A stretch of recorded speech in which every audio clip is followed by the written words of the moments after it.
Valentine's Day na. May nagsabi na ba sa'yo ng, "Will you be my Valentine's date?" Kung meron na, natanong mo na rin ba siya kung sino ang magbabayad ng date nyo?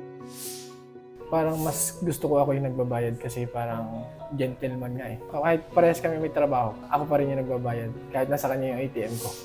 Tuwing magde-date, sa amin kasi is salitan. Kung sa unang date namin siya, sa pangalawang date naman is ako. Parang salitan. Pwedeng si Guy, pwede din ako if may budget. Sa mga first date, ang unang-unang magbabayad dun is yung lalaki. Kasi sila yung mas priority na magbayad nun. Hindi naman sa first date, every date dapat lalaki din ang magbayad. Ngayong Valentine's Day, kanya-kanyang desisyon kung sino ang magbabayad kapag nagde-date.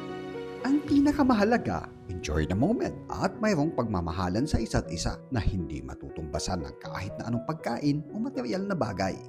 Ikaw, may date ka na ba ngayong Valentine's Day? I-share at maging bahagi ng aming community. I-download ang AsianLink.ai app at maging Asian Linker.